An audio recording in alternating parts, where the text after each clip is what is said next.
Bonjour à tous. Alors aujourd'hui une petite vidéo sur la gamme pentatonique mineure. Donc on en a déjà parlé plusieurs fois, hein, mais je voulais qu'on fasse voilà, le point là-dessus et notamment aussi comment se balader sur le manche plutôt que de rester toujours sur la même position. Donc je vais essayer de vous donner quelques astuces. Je regarde si tout fonctionne bien. Voilà, sur mon logiciel ça a l'air, donc ça a l'air de fonctionner. Donc on va continuer sur la lancée. Alors, on va partir, j'essaie de rien oublier, j'ai pas mal de choses à vous expliquer. On va essayer de partir sur notre position initiale, hein, qu'on a sans doute déjà vue. On va rappeler la structure de la gamme, hein, de la gamme de la mineure pentatonique. Donc on va se baser déjà sur un accord de la mineure. Donc on a une fondamentale, mon La, une tierce mineure, mon Do, une quarte, ça va être mon Ré, une quinte, mon Mi, et une septième mineure, mon Sol. Donc fondamentale, tierce mineure, quarte, quinte et septième mineure.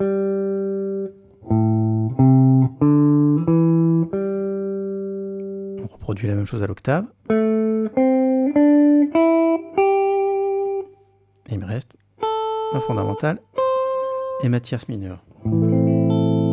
Je pense que mes cordes sont un peu rincées, je suis pas super accordé, mais ça va aller pour faire le tuto. Alors, du coup, on va essayer de bien retenir ce schéma. Donc il est assez simple, hein, vous le connaissez sans doute déjà. Donc si on parle en termes de cases, on va faire 5, 8, 5, 7, 5, 7, 5, 7, 5, 8 et 5, 8.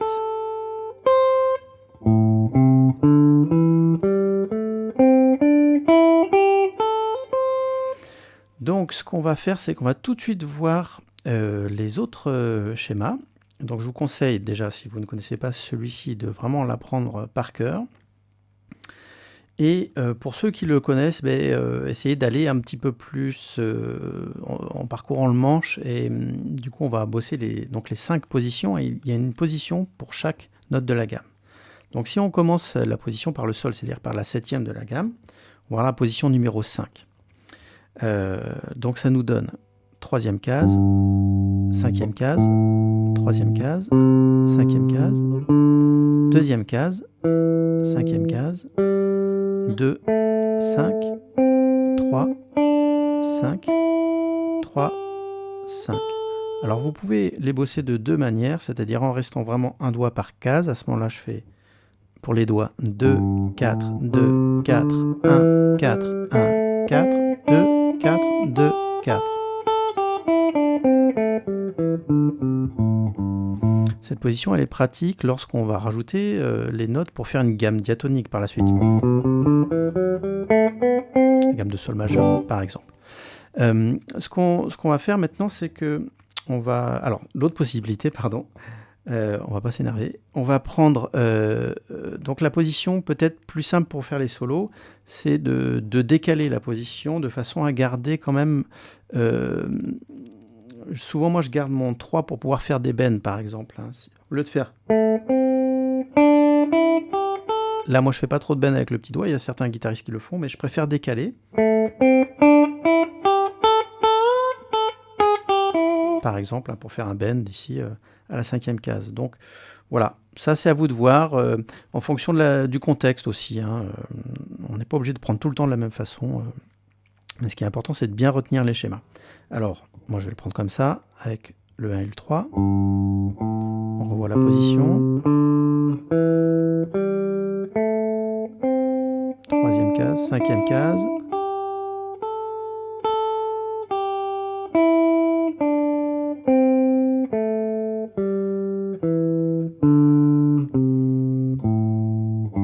Voilà, donc là, je termine et je commence sur le Sol, hein, donc la septième. Hein, normalement, ma gamme, elle commence sur un La. Ok, donc ça reste... c'est pas une gamme de Sol, hein, en fait, c'est bien une gamme de La mineur pentatonique, mais en commençant par le Sol. Voilà, donc on avait vu...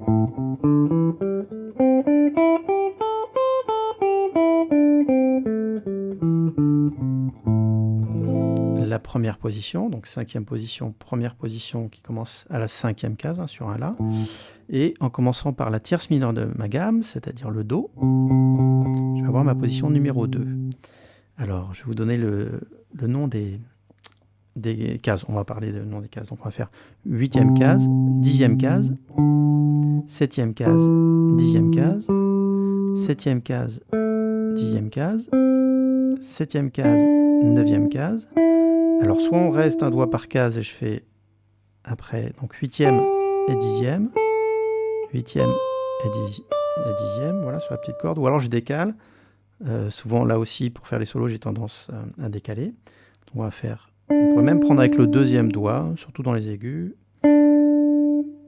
Donc 5, 7, 8, 10 et 8 et 10. Ce qui nous donne en entier, on va redire tout ça, 8, 10, 5, 10, 5, 10, pardon, je recommence, je me suis gouré. On va faire donc, pardon, 8, 10, 7, 10, 7, 10 à nouveau, 7, 9, on peut décaler, 8, 10 et 8, 10.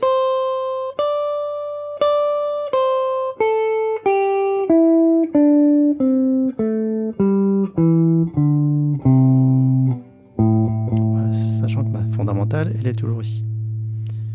Ok, alors on va passer, alors je vous conseille je vous enverrai les schémas, hein, si vous me les demandez, je peux vous les envoyer sur tablature. On va prendre donc la position numéro 3 qui va partir donc de ma carte du Ré, et on va partir sur la 10e case.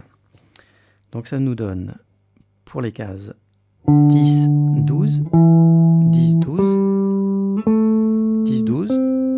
Là on va avoir un petit décalage, 9, 12, 10, 13 et 10, 12. On va le refaire. 10, 12. Pareil en dessous. On décale 9, 12, 10, 13 et 10, 12.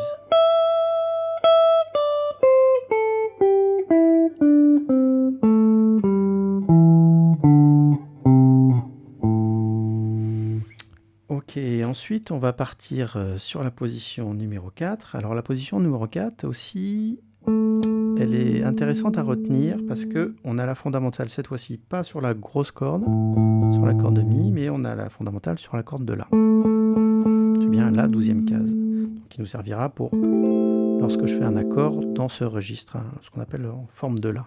Vous connaissez peut-être le La mineur, si on le fait à l'octave. La mineur 7 par exemple.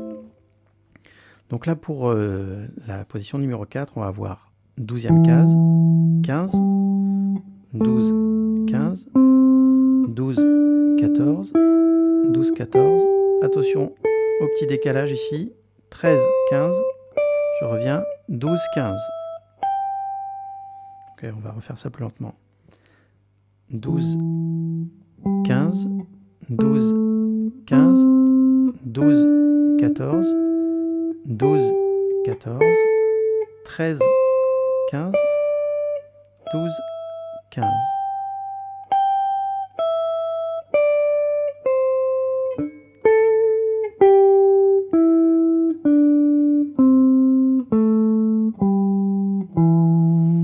Ok, et donc si je continue encore dans les aigus, je vais retomber sur ma position numéro 5 qu'on avait tout à l'heure.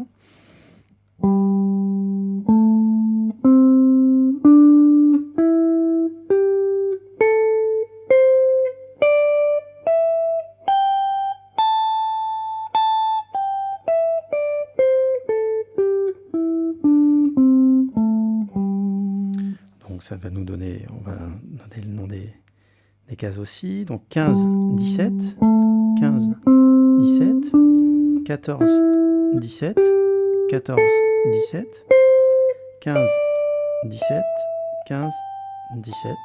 Et puis je pourrais même aller chercher la gamme initiale. Hein. Ok, ma position, ma forme 1. Hein. Donc du coup, à l'octave, on aura le même schéma.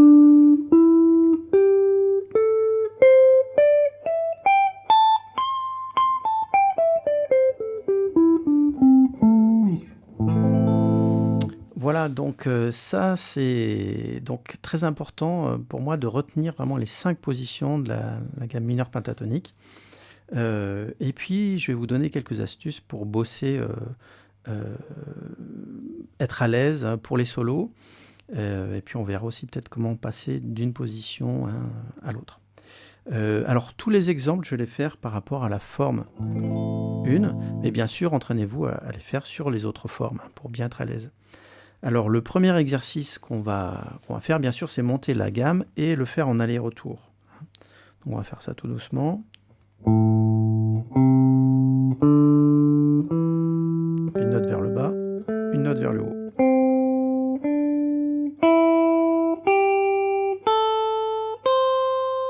Ok, si je descends la gamme.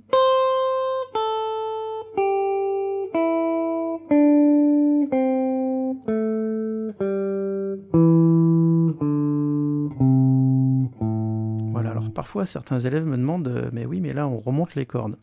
Alors on parle toujours en termes de musical, hein, c'est vrai qu'on peut descendre les cordes, mais quand on monte une gamme, on va dans les aigus, et quand on descend la gamme, on va dans les graves. Donc je monte en descendant les cordes, hein. Ça peut être un peu contradictoire, mais voilà, on va parler en termes musical pour que tout le monde puisse comprendre. Ok, donc on va refaire ça un petit peu plus vite peut-être, monter et descendre la gamme. Hop, je vais mettre comme ça.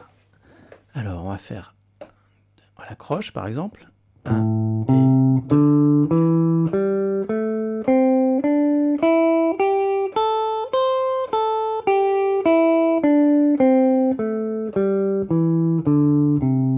Voilà, entraînez-vous, vous le faites tourner comme ça sans refaire forcément la note dans les aigus, hein, vous le faites tourner en boucle et puis quand vous êtes à l'aise, vous montez le tempo, voilà, pour travailler un peu la dextérité, d'où le fait de le faire aussi en aller-retour. Comme autre exercice qu'on pourrait faire, c'est faire ce qu'on appelle des gammes brisées. C'est-à-dire qu'on va faire des groupes de 3 notes. 1, 2, 3. Donc La, Do, Ré. Et après, je vais partir sur la deuxième note de ma gamme, c'est-à-dire ma tierce mineure. Donc Do, Ré, Mi. Et ainsi de suite.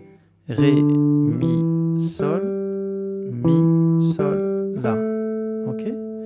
Donc si j'enchaîne tout ça, on va le faire tout doucement.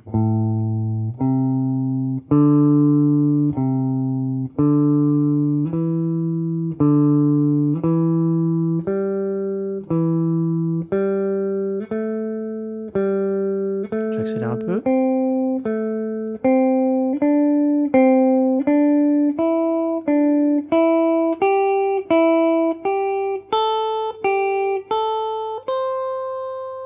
Ok.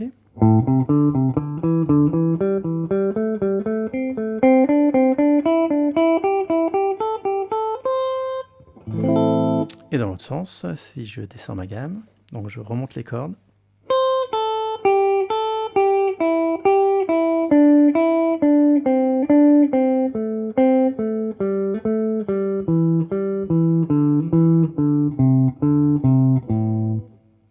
Un peu plus lentement.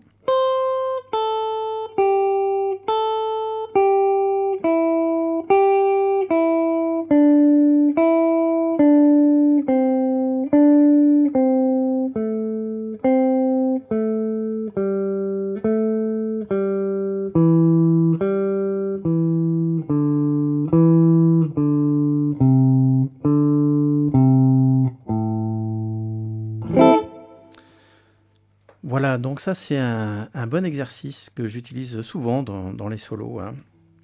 Vous pouvez aussi, comme autre exercice, travailler le saut de corde. C'est assez intéressant le saut de corde.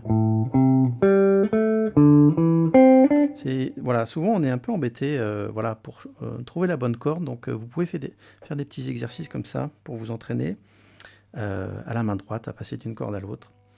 Donc là, il n'y a aucune suite logique au niveau de ma gamme, hein. C'est juste que je vais prendre sur la grosse corde, par exemple, les 2 notes qui sont jouées, hein, La et Do.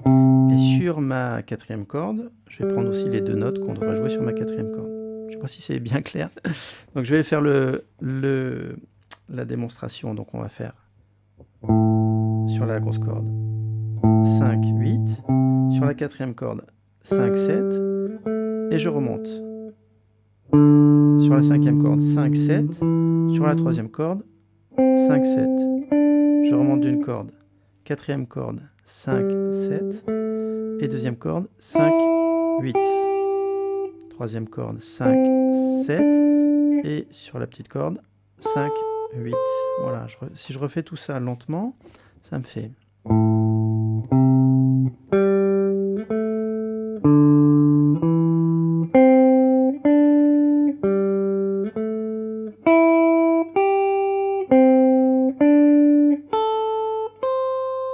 Et dans l'autre sens.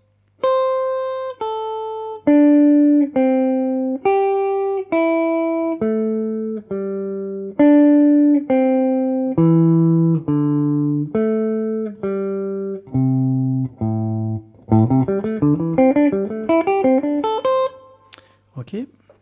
Voilà, donc le saut de corde, ça peut être un exercice intéressant pour voilà, être bien à l'aise avec ces gammes pentatoniques. Un autre exercice que je vais vous donner, c'est... alors là, on pourrait appeler ça saut de notes. Hein. Je ne sais jamais trop comment l'appeler, celui-ci, parce qu'on ne fait pas que des cartes, il y a aussi des tierces. Ah, là, j'aurais parfois un intervalle de cartes. Là, j'aurai un intervalle de tierces. Donc, voilà, saut de notes, c'est-à-dire que je vais sauter la tierce mineure pour aller directement sur la carte. Ok, au lieu de faire... Ok, je vais passer sur la note en dessous. Donc si après je reviens sur ma tierce, je vais aller chercher la quinte. Donc au lieu d'avoir 1, 3, 4, 5, je vais avoir 1, 4, 3, 5. Et là je parle en termes d'intervalle et pas de cases bien sûr. Pour les cases, ça va me faire 5e case, je descends d'une corde, 5e case, 8e case et 7e case en dessous. Ok. Et si je continue donc dans le mouvement, 5e case, 5e case en dessous, 7, 7, 5, 5, 7, 7, 5, 5, 7, 8, 5, 5, 8 et 8.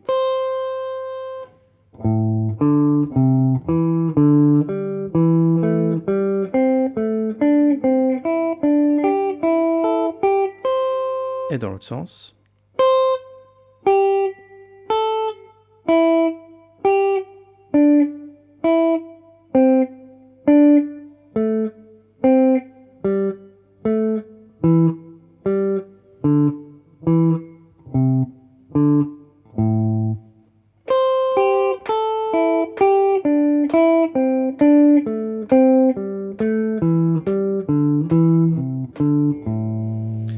Alors, ici, on peut parler de quelque chose dont on va reparler un peu plus tard. Ce sont les double stop ou double notes, hein, qu'on utilise souvent en blues. Deux façons de travailler cet exercice. On peut laisser sonner.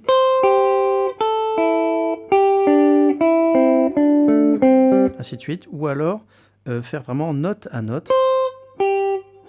Alors à ce moment-là, il y a une petite astuce hein, au niveau de, par exemple, de l'annulaire, là. Voilà, c'est de faire ça, de plier un petit peu le doigt comme ça, je ne sais pas si vous voyez. Voilà, de plier, de tendre la phalange et puis après la plier. Pour avoir qu'un seul son à la fois. Ça évite de prendre avec un autre doigt par exemple. Hein. C'est assez intéressant à bosser, pareil avec l'index. Au lieu d'avoir... Voilà, là dans un cas, je laisse sonner les deux notes et dans l'autre, c'est note à note.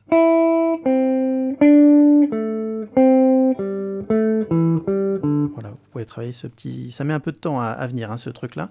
Mais voilà, c'est intéressant à bosser. On reparlera des double stop après. Je vous donnerai un petit exercice. Ok, bien voilà. Sur la pentatonique, déjà, c'est pas mal si vous travaillez tous ces exercices-là. J'espère que j'en ai pas oublié. Bien sûr, on pourrait faire aussi des groupes de 4 notes, au lieu de faire des groupes de 3 notes. Ainsi de suite. Voilà, alors ce qui est intéressant, c'est, comme je vous disais au début, c'est de passer d'une position à l'autre. Donc ce qu'on peut faire, c'est déjà voir un petit démanché, bon, qui est assez, que je donne souvent en exercice aux élèves, c'est de partir de la 5e position pour arriver quasiment au début de la 3e position. Oui, 3e, oui, on va dire. Donc, on va utiliser un schéma.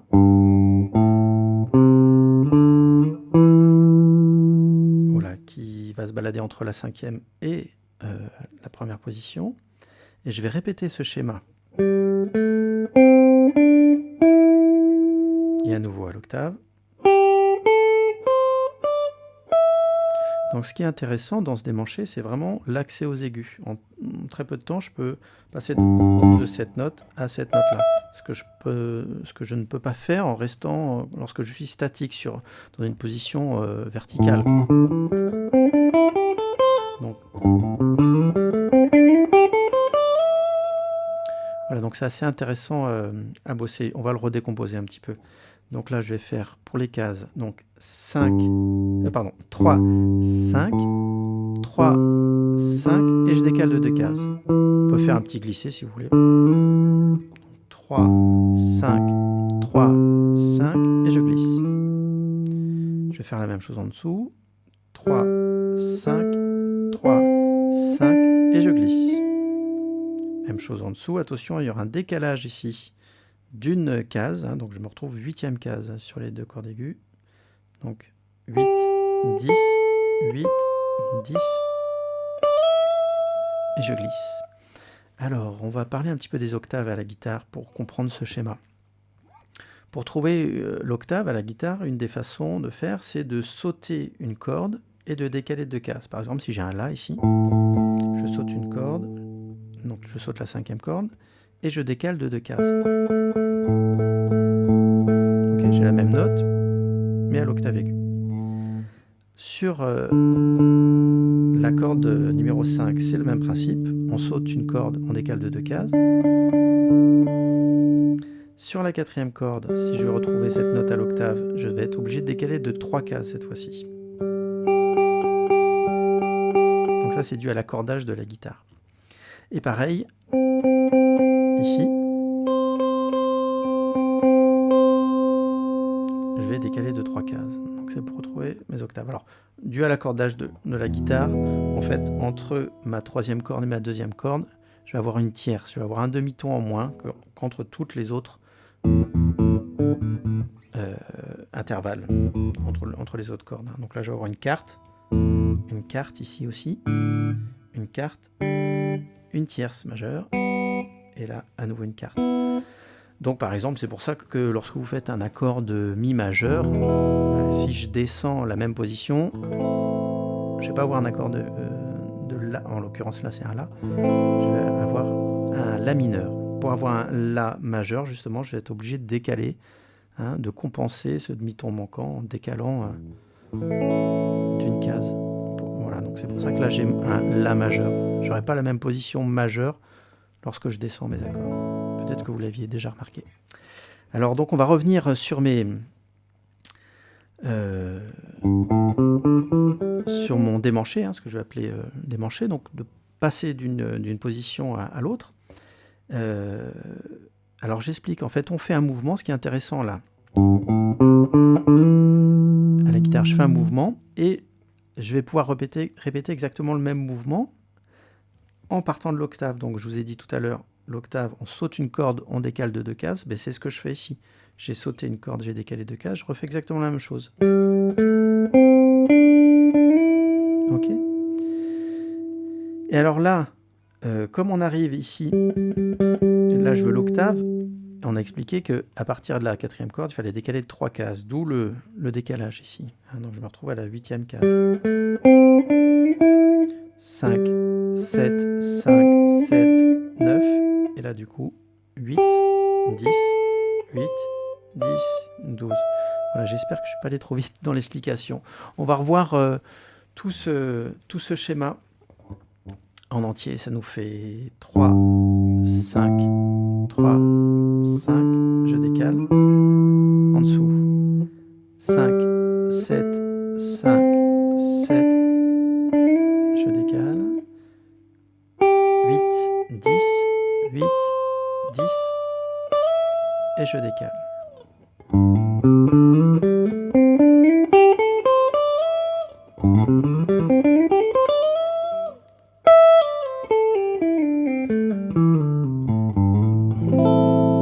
Donc c'est assez intéressant, voilà, pour passer d'une position à l'autre.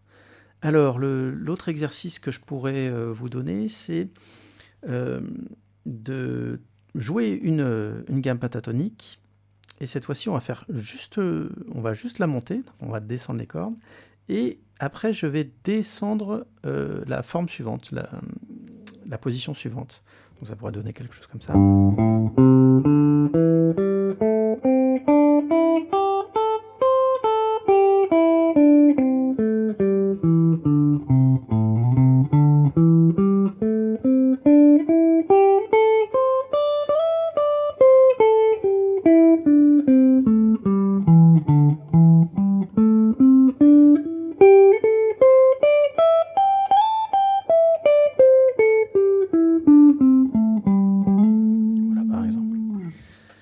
On pourrait faire la même chose en descendant la première position, etc.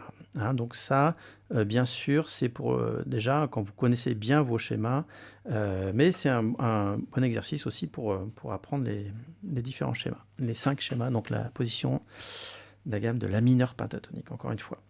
Ce que j'aime bien aussi, c'est pour travailler le côté horizontal, c'est tout simplement jouer sur une corde.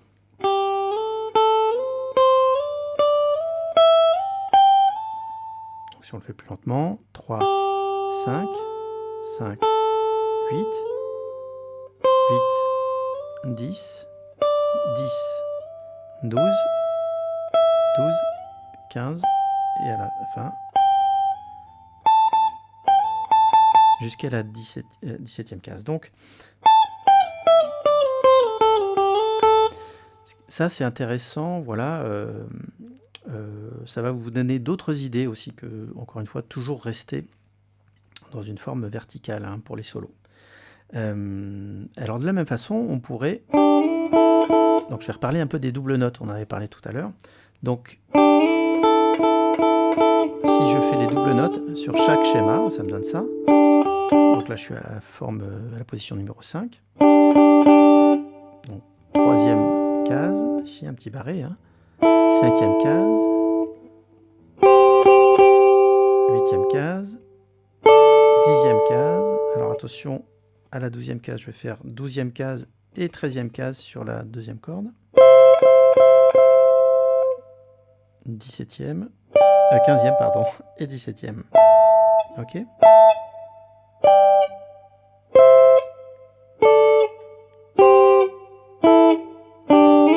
Il y a des choses à faire, même lorsqu'on veut embellir un accompagnement, par exemple, hein, pas forcément en solo, mais...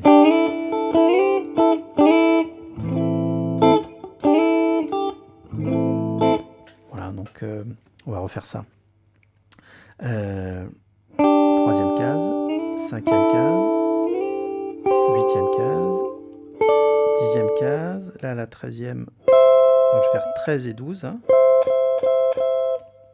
15e case et 17e.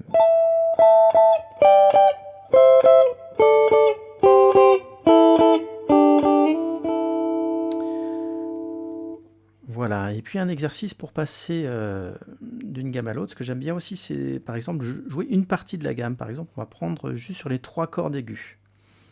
Donc sur les 3 cordes aiguës, je vais avoir...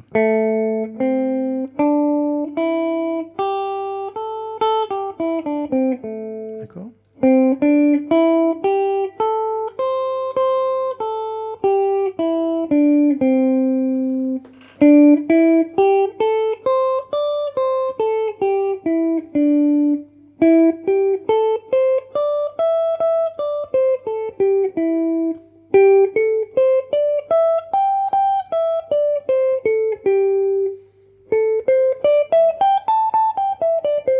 Voilà. Donc, par exemple, on pourrait reprendre l'exercice de tout à l'heure, où on passait d'une position à l'autre, je monte la première forme et je descends l'autre. Donc ça nous donnerait... Je décale pour aller chercher mon Do ici. Et je descends.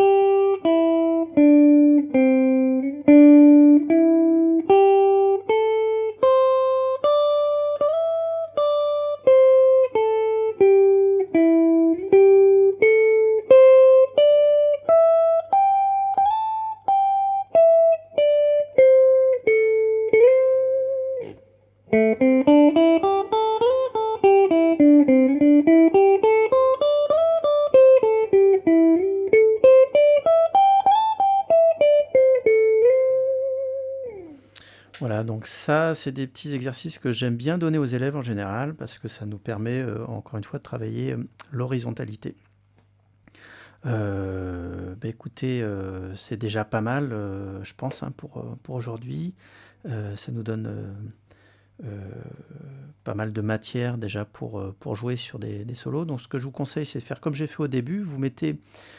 alors, vous travaillez bien sûr régulièrement vos gammes avec le métronome, l'aller-retour, tout ça, hein, au Mediator, les différents exercices que je vous ai donnés. Il y a pas mal de boulot puisqu'il faut les faire, il faut appliquer tous ces exercices-là sur les 5 positions, hein, de la gamme. Et voilà, au bout d'un moment, ce que vous pouvez faire, c'est jouer par-dessus un playback. Alors vous en trouverez plein sur Internet. Un backing track, hein, comme on dit. Vous tapez blues la mineur, hein, comme j'ai fait, et puis vous allez très vite tomber sur des accompagnements. Donc, et vous essayez de vous entraîner à passer d'une position à l'autre, comme ça, dans un style blues ou rock ou une ballade pour un tempo plus lent, par exemple. Donc ça, c'est quelque chose aussi qui est, voilà, qui est assez ludique à faire, je trouve. Donc n'hésitez pas à vous amuser tout en apprenant vos positions. Eh bien, je vous dis merci et puis à bientôt pour un autre tuto.